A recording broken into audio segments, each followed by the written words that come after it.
If you're investing in a dry suit, a really important concept to understand is most of your warmth is going to come from your undergarment selection.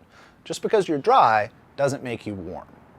So it's really important to select high quality undergarments that properly match the temperature you're diving in. Now, everybody's cold tolerance is different, but we all have the same goal, and that's to be comfortable from the start of the dive until we get out of the water. One thing that makes that goal achievable is picking dry suit undergarments that are made for scuba diving.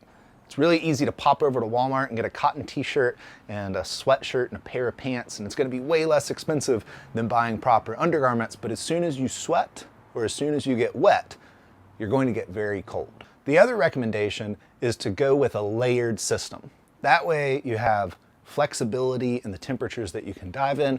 You can add undergarments or subtract undergarments, and it gives you more versatility in your diving compared to a jumpsuit style gram measurement undergarment. It's kind of the older styles that you see.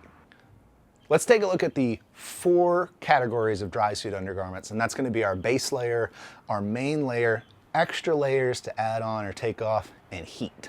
The base layer is one of the most important pieces. This is going to be our primary wicking layer.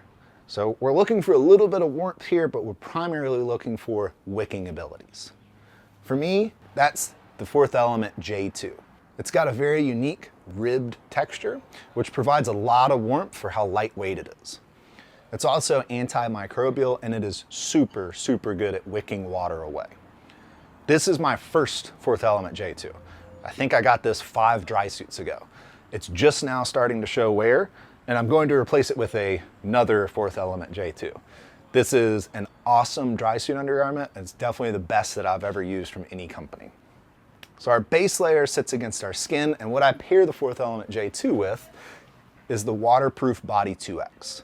And this is a thick sweater style material that also has a lot of good wicking abilities and is surprisingly warm when wet in case we have a suit flood.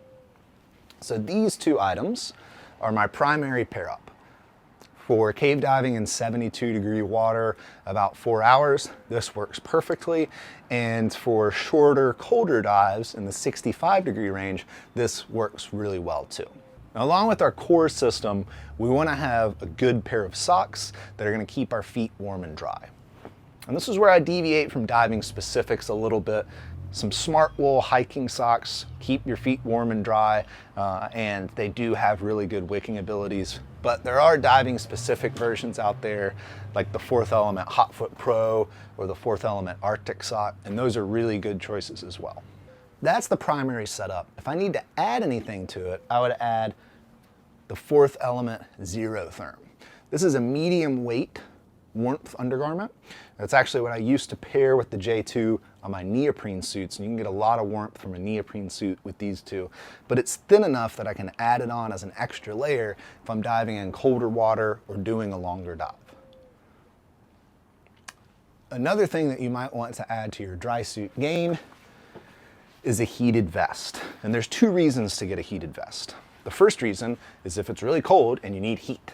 And the second reason is if your suit floods and you need heat. So that's why I went with the Venture Heat.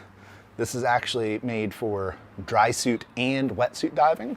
So if your suit floods, this will still provide heat for you. It's rated for that. Most heating systems are not. They're going to be dry use only, and you're supposed to disconnect them if you have a suit flood. This, on the other hand, works wet. The takeaway here is we want to be comfortable from the start of the dive to the end of the dive. And something that helps us achieve that goal is getting high quality dry suit undergarments like the brands and the models that I mentioned. Hopefully that helps you out with your purchasing decision, and thank you for watching.